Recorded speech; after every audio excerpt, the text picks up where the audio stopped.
Assalamualaikum warahmatullahi wabarakatuh. Perkenalkan nama saya Amalul Husaini dengan NIM 122705009. Di sini saya akan mempresentasikan hasil dari ujian komprehensif dengan artikel yang berjudul Perencanaan Teknologi Informasi pada Universitas Nusantara Digital atau UND untuk mendukung layanan akademik berbasis enterprise. Nah, kita lanjut ke latar belakangnya. Nah, di sini perkembangan teknologi informasi mendorong transformasi digital pada perguruan tinggi. Nah, Universitas Nusantara Digital memiliki proses bisnis akademik yang sangat kompleks. Diperlukan sistem yang terintegrasi untuk mendukung layanan akademik dan administrasi. Lalu, perencanaan teknologi informatik diperlukan untuk meningkatkan efektivitas dan efisiensi operasional.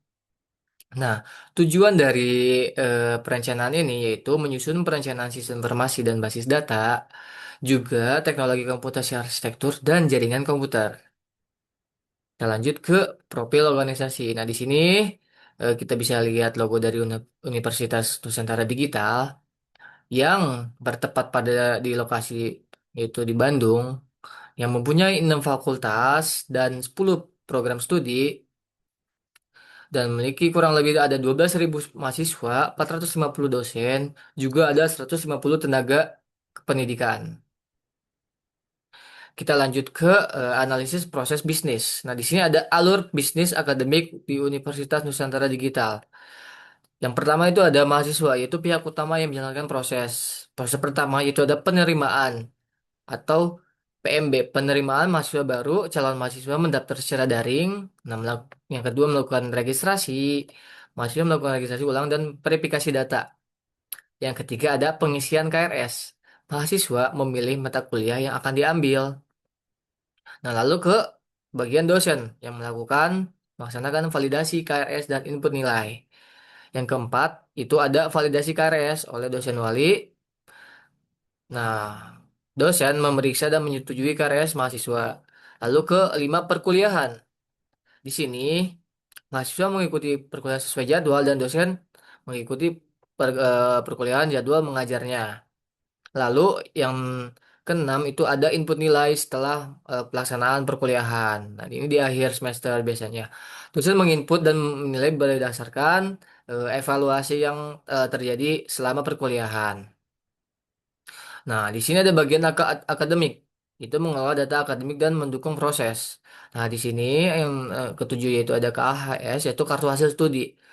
Nilai dipublikasikan dan dapat diakses mahasiswa. Yang kedelapan ada semester berikutnya. Setelah melakukan pembelajaran selama satu semester, kita akan menghadapi semester berikutnya. Yang mahasiswa melanjutkan ke semester berikutnya. Lalu setelah semuanya rampung dari semester awal sampai akhir yaitu akan menuju kelulusan. Mahasiswa memenuhi syarat kelulusan dan wisuda.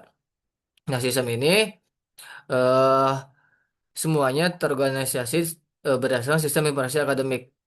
Bisa disingkat si akad mengintegrasikan seluruh proses bisnis akademik.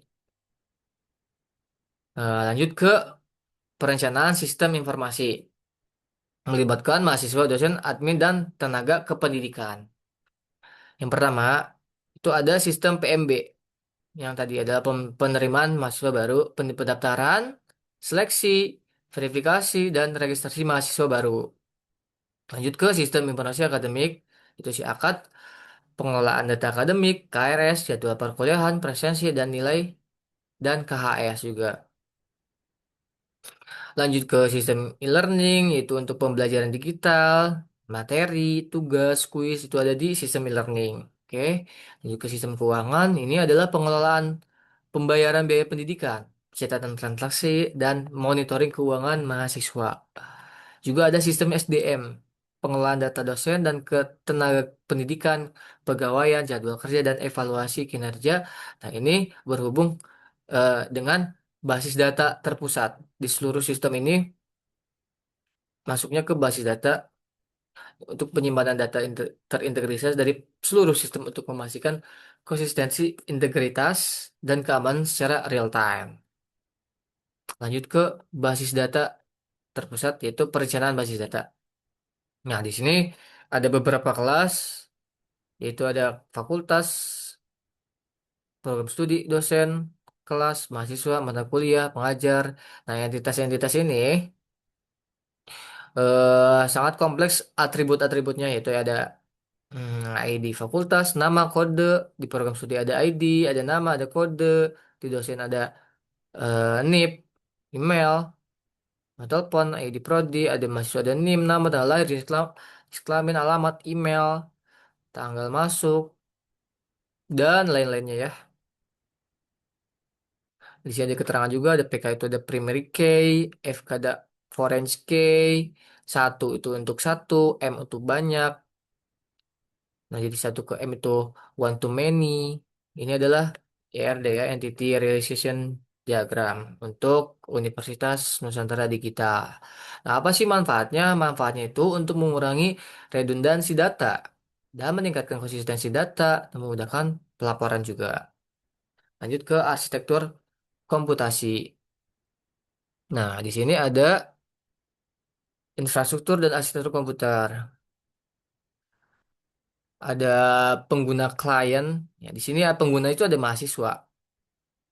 Bisa dilihat ada aksesi akad, e-learning, informasi akademik, pembayaran. Nah, di sini ada dosen juga, input nilai, e-learning, presensi, informasi akademik, dan juga ada administrator yang mengurus manajemen data, laporan, konfigurasi sistem.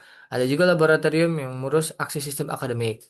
Nah, di sini terhubung dengan internet yang dijaga oleh firewall. Juga ada web servernya itu yang digunakan sebagai media akses pengguna. Nah, lanjut ke jaringan internalnya. Nah, tadi ini primer, di sini jaringan internal, itu application server yang isinya sistem-sistem yang menjalankan logika bisnis aplikasi. Nah, data server ini menyimpan seluruh data akademik dan administrasi. Kita menggunakan basis data terpusat. Nah, di sini ada storage server dan backup server ini digunakan untuk menyimpan dokumen serta pencadangan data. Nah, arsitektur ini dirancang agar sistem lebih aman, stabil dan mudah dikembangkan di masa mendatang. Ini ada layanan pendukung juga, ada virtualisasi, ada keamanan itu ada firewall, IDS, IPS, antivirus, SSL, manajemen ada monitoring server, dan ketersediaan ada backup berskala. Nah, setuju ada keunggulan skala label aman mudah eh dikembangkan juga.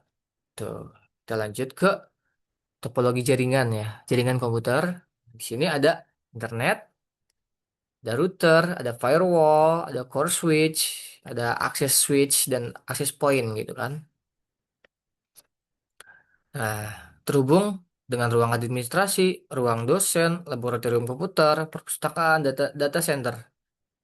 Nah, ini dijalankan dengan topologi star, yaitu topologi yang kita gunakan itu topologi bintang. Nah, core switch ini sebagai pusat distribusi jaringan. Jadi setiap unit terhubung melalui akses switch. Nah, kondisi koordinat dilindungi oleh firewall dan VLAN digunakan untuk segmentasi jaringan. Kayak gitu. Kesimpulannya yaitu adalah Universitas Nusantara Digital memerlukan perencanaan teknologi informasi terintegritas dengan sistem informasi terdiri dari PMB, SIAKAD, e-learning, keuangan, dan SDM. Dan basis data menggunakan model terpusat dan arsitektur menggunakan client server.